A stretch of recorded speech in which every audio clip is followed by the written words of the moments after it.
Hi, my name is Bianca Richards, and I'm an actress and theater creator. Dearest you, I write you with the utmost respect and simply because I'm not sure if we know each other.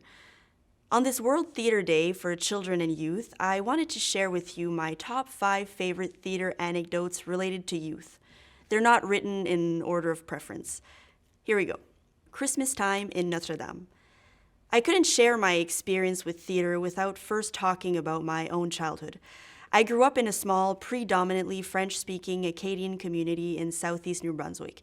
Even though we did not really have access to professional children's theater, community theater was a big part of the parish's traditions. Every year, around the holidays, the school organized a Christmas play. In the 90s, it took the form of a sort of retelling of the Nativity. I will always remember little small me, 4 or 5 years old, walking in the school gym that was completely transformed with the help of a stage and set made with love and pride by the people of the community. I also vividly remember the emotions I experienced during the play. Being terrified of the king, feeling a great big emotion when the little baby was born, and the chills running on my arms when the school choir sang beautiful songs that accompanied each scene. Standby cultural reference. For quite a few summers during my childhood, my grandmother and my great-aunt always brought me to the Pays de la Sagouine, where we could see, amongst other things, the stories of La Sagouine performed on stage. I think it was the only place where we could hear stories that sounded like us.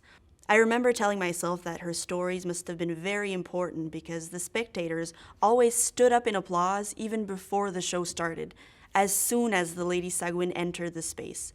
And once again, the chills running down my arms as the theme song of this mythical character played. Going back home.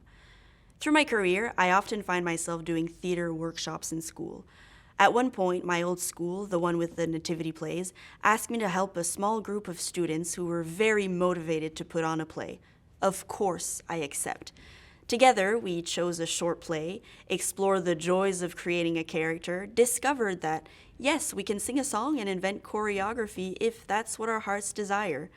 One day, after rehearsal, the accompanying teacher for one of the students in the group wanted to talk to me. I'll call the student Max for anonymity.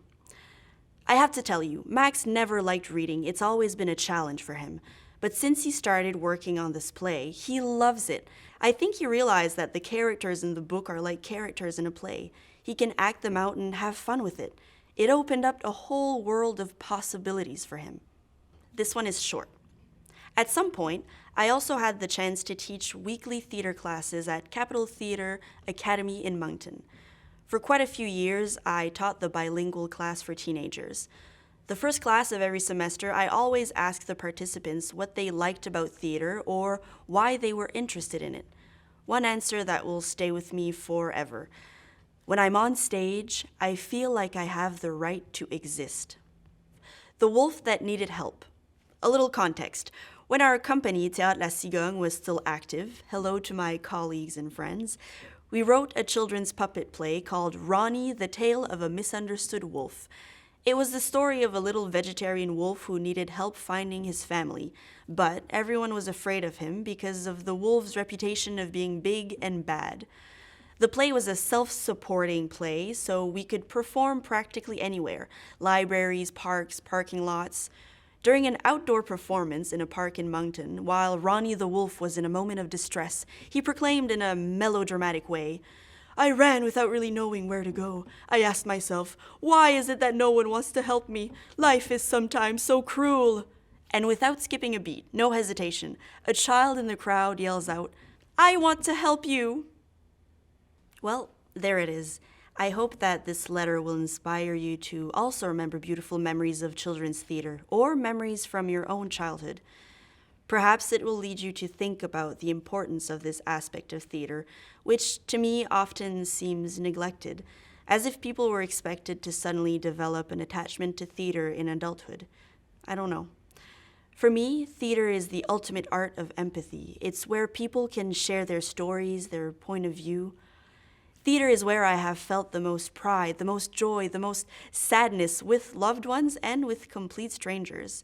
This is what is so magical about theater. Now, I have to admit that I don't like finishing letters or saying goodbye. So I say to you, happy World Theater Day for Children and Youth, and I'm looking forward to meeting you in a theater at some point and creating new memories together. Take care now.